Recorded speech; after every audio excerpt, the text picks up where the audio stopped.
Bismillahirrahmanirrahim. Assalamualaikum warahmatullahi wabarakatuh.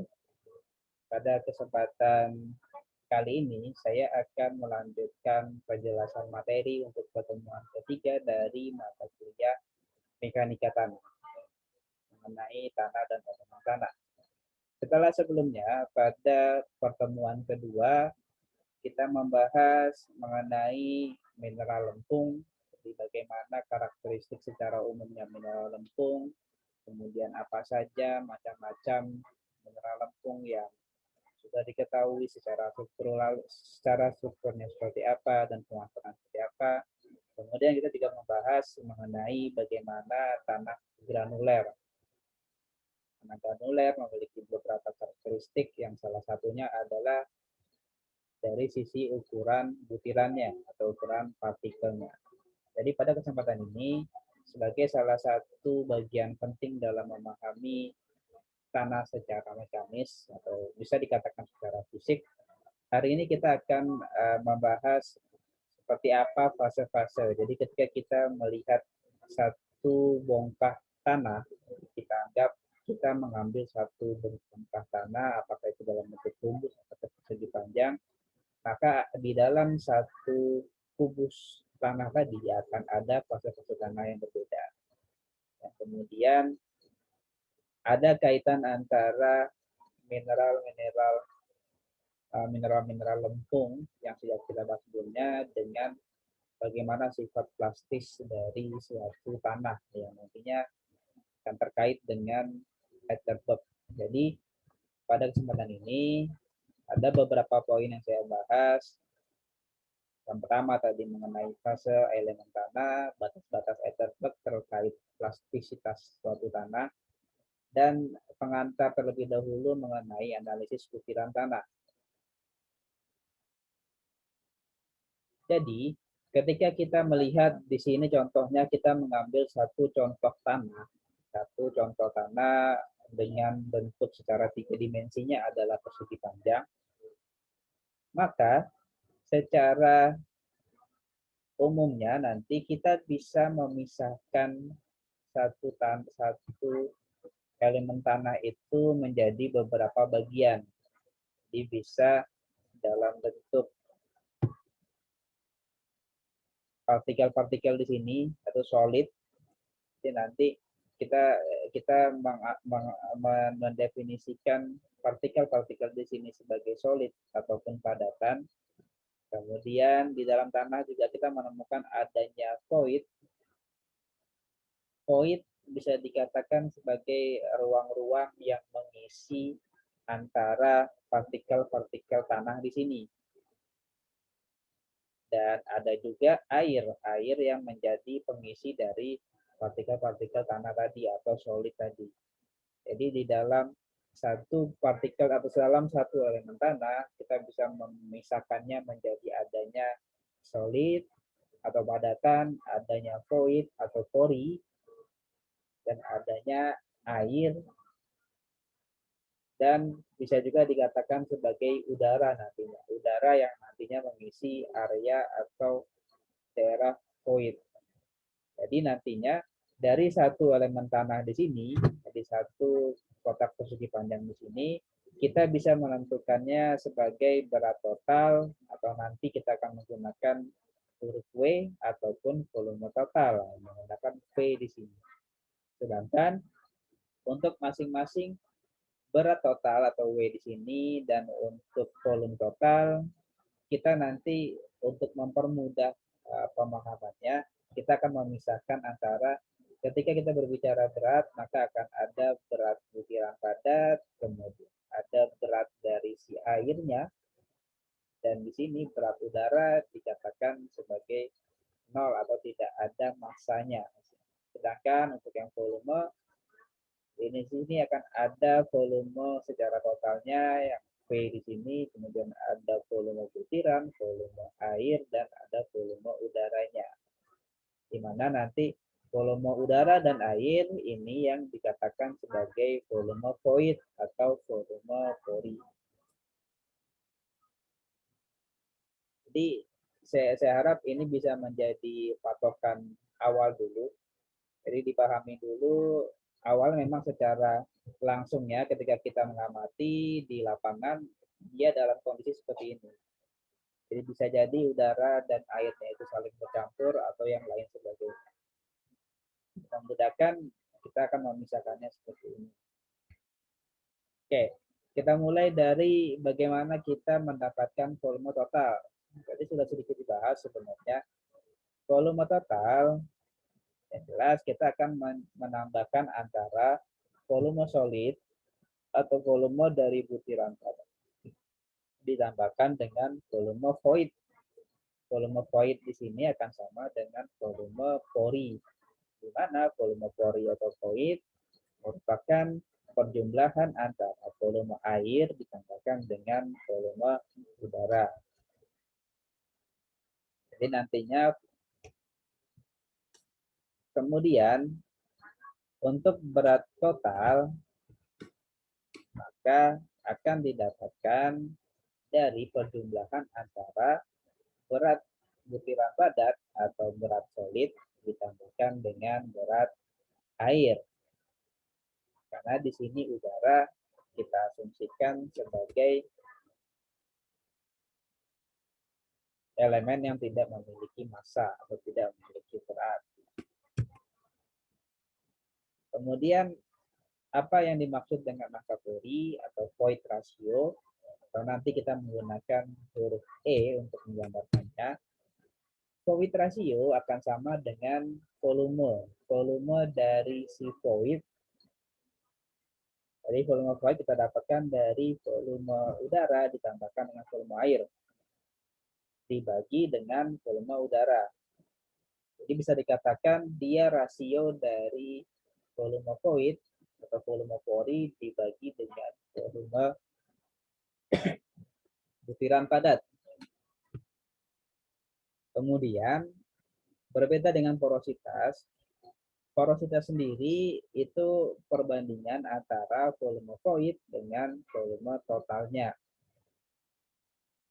Ya, ini yang perbedaan antara angka pori dengan porositas. Porositas itu dia dibandingkan dengan volume padatan atau volume butiran padat, sedangkan porositas itu dengan volume totalnya. Dan kita juga bisa menghubungkan keduanya sehingga mendapatkan persamaan di bawah ini. Itu nilai dari porositas akan sama dengan nilai angka pori dibagikan dengan 1 ditambah angka porinya. Kemudian bagaimana dengan derajat kejenuhan? Derajat kejenuhan kita melihat dari berat padatan atau berat berat dari volume dari air dibagikan dengan volume void. Ini dilihat dari volume ya. Volume airnya berapa banyak dibandingkan dengan volume void. Jadi di mana volume void di sini adalah sebenarnya volume air ditambahkan dengan volume udara. Jadi dilihat melihat seberapa banyak berapa persen keberadaan air dalam suatu tanah. Itu yang dikatakan sebagai derajat kejenuhan. Jadi nanti bisa dikatakan ketika nilainya semakin tinggi berarti ketika derajat kejenuhannya semakin tinggi atau derajat kejenuhannya tinggi maka dia atau tanah tadi mengandung air yang lebih banyak.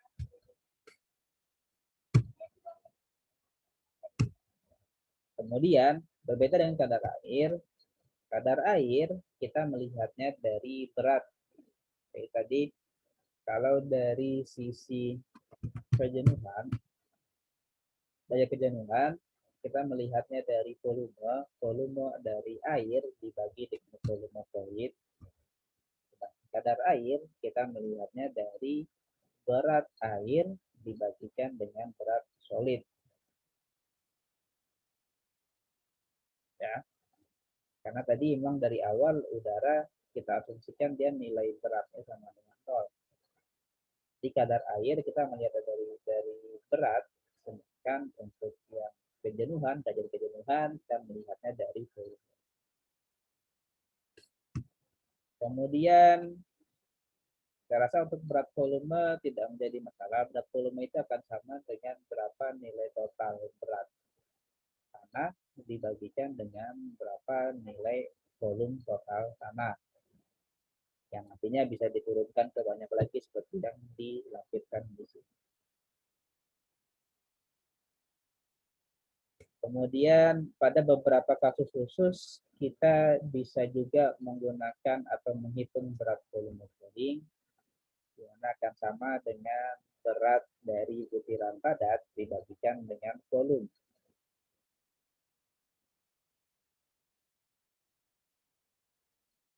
Kemudian yang terakhir kita ada yang dinamakan sebagai kerapatan relatif. Jadi nilai dari angka yang kaitan antara angka Fori. Angka Fori di sini kan antara apa tadi? Angka Fori. Angka Fori dia akan terkait dengan nilai volume. Volume dari void atau volume Fori dengan volume padatan. Tadi berbeda dengan kalau kita tadi.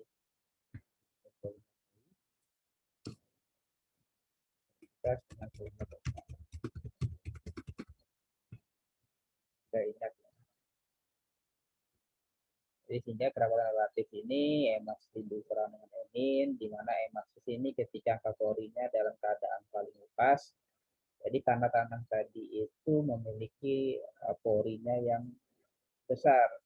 Jadi kecenderungannya akan lebih mudah lepas dia antara butiran satu dengan butiran yang lain. Jadi nilainya semakin mendekati 0, maka dia akan semakin mudah lepas, semakin kecil. Kita masuk ke beberapa contoh perhitungan terlebih dahulu. Jadi contohnya di sini, ini beberapa penerapan uh, di mana nanti kita bisa memanfaatkan kesamaan-kesamaan tadi. Contohnya suatu kasus tanah basah volumenya sekian dengan beratnya sekian. Fit dan LB ini satuan yang digunakan di luar, jadi memang tidak umum digunakan kita. Yang sebenarnya untuk nanti kita bisa nanti dikonversikan saja, yang tidak kita bahas di sini saya rasa. Kemudian di sini tanahnya dengan ada volume dan berat tadi diketahui, dikeringkan dengan menggunakan oven, sehingga didapatkan tanah keringnya. Ya. Ketahui nilai dari GS-nya 2,1, yang coba kita hitung adalah kadar air terlebih dahulu, kemudian berat, volume basah, volume kering yang kalori. Pertama, kita menghitung berapa nilai berat, di mana kita akan menggunakan dari 3,93 ini sebagai berat yang di awal tadi ketika dia basah dikurangi dengan ketika dia kering. Dan nanti akan didapatkan berapa berat airnya. Itu sebesar 15,6% dari sehingga nantinya kita bisa mendapatkan berat volumenya. Jadi berat volume basahnya adalah 3,993 di sini dibagikan dengan 0,33 ya, sama dengan 0, sama dengan 121. Kemudian untuk mendapatkan nilai berat volume keringnya kita menggunakan sama ini yaitu 34,54 yang berat setelah dikeringkan dibagikan dengan volume keseluruhannya bagi dengan 0,33.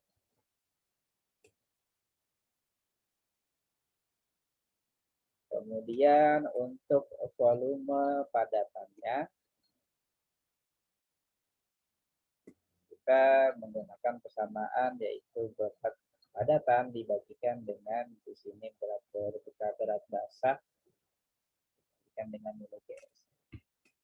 Kemudian untuk volume voidnya tadi tinggal dikurangkan antara volume total dikurangkan dengan volume padat sehingga nanti akan kita dapatkan angka polinya itu volume void dibagi dengan volume padatan. Dari sini kita bisa mendapatkan nilai porositasnya Dan derajat kejenuhannya kita dapatkan dari yang pertama mencari nilai volume dari air. Jadi di sini ada berat basahnya 62,4 dan berat dari airnya 9,4. Sehingga nanti kejadian kejenuhan dari volume padat, volume air dibagikan dengan volume fluid. Kemudian kita masuk ke contoh kedua. Di sini tanahnya memiliki nilai porinya 0,75, berat persen berat volumenya 22, GS-nya di sini berbeda yaitu 2,6. Di sini yang pertama nilai porositasnya, kita menggunakan angka pori. Kemudian untuk menghitung berat volumenya, kita menggunakan angka ini.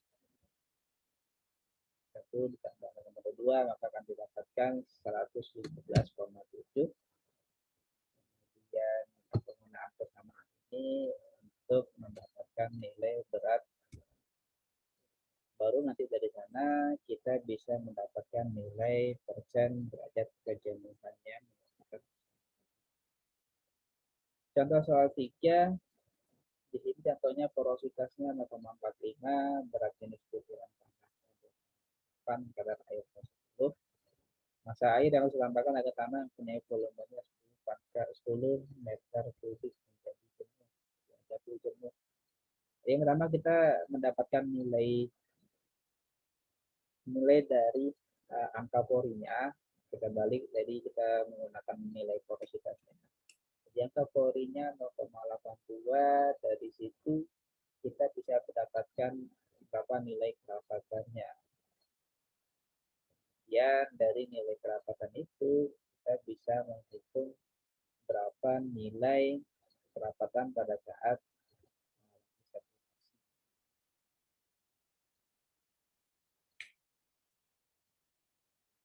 kemudian kerapatan pada saat saturasi dikurang dengan kerapatan secara pembungkus ini, maka akan didapatkan 3,2,3 kg. Nanti akan kita kalikan dengan 10.000, jadi dia akan mendapatkan 33.032 kg air yang nantinya ditambahkan agar dia bisa jenuh.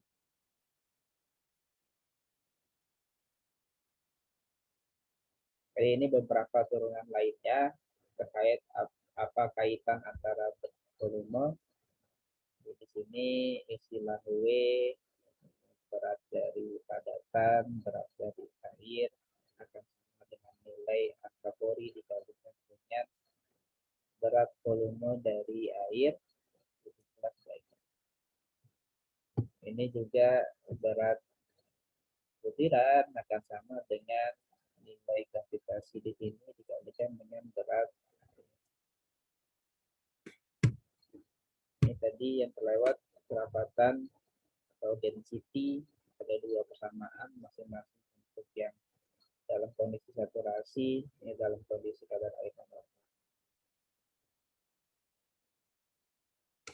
Oke, pada kesempatan ini akan ada beberapa rangkaian pertanyaan dari jadi silakan nanti setiap pertanyaan yang nantinya ditampilkan silakan dicatat, kemudian dijawab dan nanti dikumpulkan melalui penugasan di Google Classroom. Jadi yang pertama, tadi saya sempat membahas mengenai angka pori dan porositas. Jadi apakah perbedaan antara keduanya, baik angka pori maupun porositas. Yang kedua, apakah perbedaan antara derajat kejenuhan dengan kadar air. Jadi yang pertama terkait angka pori dan porositas, yang kedua itu terkait derajat kejenuhan dan kadar air. Semoga sudah dicatat. Kita masuk yang berikutnya mengenai batas-batas Earthquake. Jadi adanya partikel mineral lempung pada tanah butiran halus itu menyebabkan adanya satu karakteristik fisik tanah yang dinamakan sebagai plastisitas. Jadi plastisitas di sini adalah kemampuan tanah dalam menyesuaikan perubahan bentuk pada volume konstan tanpa terjadinya keretakan ataupun remuk. Kedudukan fisik dari tanah butiran halus pada kadar air tertentu itu yang nantinya dinamakan sebagai konsistensi. Atterberg sendiri adalah batas-batas konsistensi. Jadi batas-batas kedudukan fisik tanah butir halus pada kondisi kadar air tertentu. Jadi ketika kita memberikan perlakuan penambahan air pada suatu tanah, maka dia akan melewati satu konsistensi tertentu. Apakah dia dalam kondisi jenuh air sampai dia kondisinya tidak ada air sama sekali misalnya. Nah, melalui Atterberg di sini ditentukan adanya batas-batas konsistensi yang terdiri dari batas cair, batas plastis, dan batas susut. Di sini sebagai pembahasan sederhana dulu, dimulai dari kondisinya di sebelah kiri sini dalam kondisi padat sampai akhirnya dia mulai ditambahkan air dari kondisinya padat dia akan beralih ke semi padat, di mana batas peralihan antara padat dan semi padat di sini yang dikatakan sebagai batas susut. Kemudian dia akan berubah lagi ketika airnya ditambahkan lagi menjadi plastis hingga ke nanti cair. Begitu sama juga dengan batas susut, pada plastis dan cair pun akan ada batas plastis dan batas cair untuk yang menandakan suatu tanah itu sudah mencapai kondisi tertentu. Jadi memang nantinya setiap sampel tanah akan memiliki karakteristik atau nilai batas plastisitas ataupun batas plastis, batas cair, batas susut yang berbeda-beda. Dan ada nanti metode untuk penentuannya. Kita bahas satu persatu dari batas cair atau liquid limit. Kita bisa juga nanti kalian menemukannya penggunaan istilah ML. Jadi di sini pada pengukurannya, contoh tanah akan dimasukkan ke dalam suatu cawan kurang lebih ketinggian 8 mm. Kemudian di alat yang nantinya akan kita gunakan itu ada pembuat alur atau grooving tool yang nanti dikerukan tepat di tengah cawan hingga nanti dia diposisikannya itu dia menyentuh dasar dari si cawan. Kemudian dalam rangkaian alat ini juga ada alat penggetar yang fungsinya untuk mengetuk dasar cawan pada landasannya dengan tinggi jatuhnya 1 cm. Nantinya batas cair didefinisikan sebagai persentase kadar air yang dibutuhkan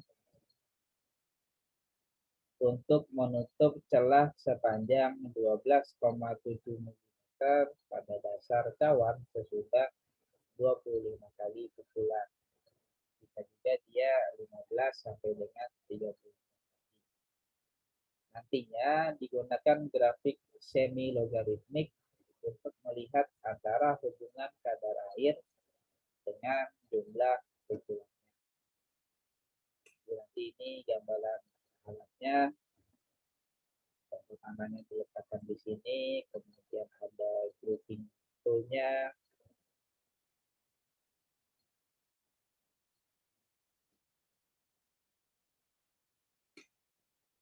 Kemudian di sini dalam penentuannya, nanti akan ada kurva yang dibuat yang dilihat dari jumlah pukulan dan kadar airnya.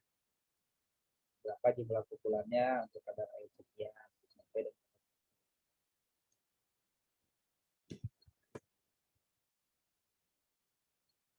Nah, untuk indeks aliran sendiri atau flow indexnya kita menggunakan persamaan ini untuk pengukuran akan sama dengan kadar air pada N1 dikurang dengan N2. Silakan untuk menilai liquid limitnya menggunakan persamaan yang ini. Liquid limit atau batas air akan sama dengan nilai kadar air dikalikan dengan jumlah pukulan tadi. Dan menggunakan persamaan Deki beta. Di sini tidak secara umum sebenarnya digunakan, di sini tergantung dengan jenis tanahnya. Kemudian untuk batas plastis sendiri itu persentase kadar air di mana tanah diameter silindernya 3,2 mulai retak-retak ketika digulung. Sedangkan untuk batas susut atau SL, persentase kadar air di mana pengurangan kadar air selanjutnya tidak mengakibatkan perubahan volume tanah.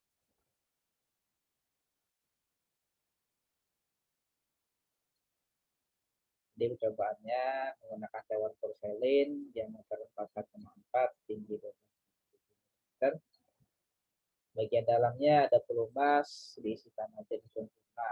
Kemudian dikeringkan oven, volumenya ditentukan dengan dicelupkan air resapan. Jadi untuk kesamaan batas susutnya mengenai sama ini menggunakan nilai-nilai berat tanah basah dalam cawan, berat tanah kering dalam oven, volume tanah basah dalam cawan, volume tanah kering, dan berat volume airnya. Jadi berdasarkan nanti pengurangan kadar air dan volume tanah total yang nanti diketahui, maka nanti akan didapatkan variasi volume dan kadar air. Akan didapatkan kedudukan antara batas cair, plastis, dan susut. Di sini pada kertasnya kondisinya adalah memang ketika airnya lebih sedikit dibandingkan dengan yang dipadat ataupun pada plastis ataupun yang dalam. Ini yang liquid.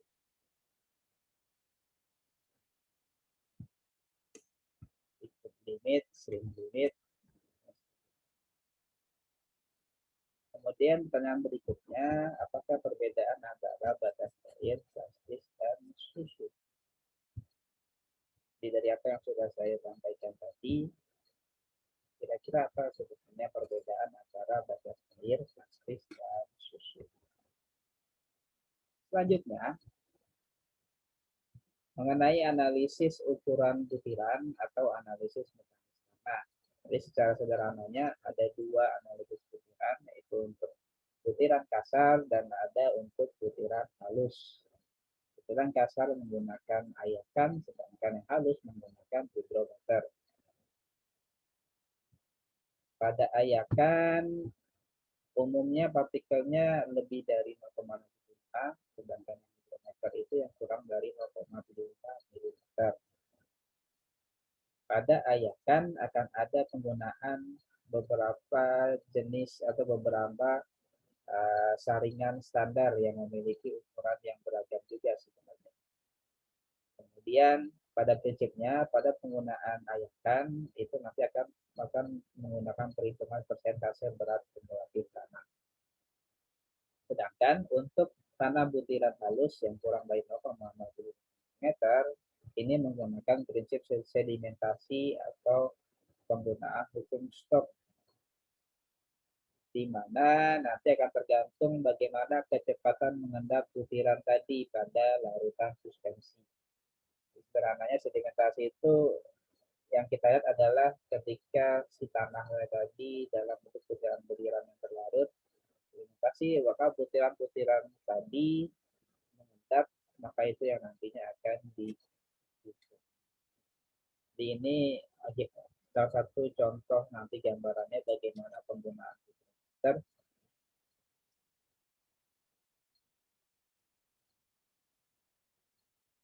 Oke, pertanyaan berikutnya.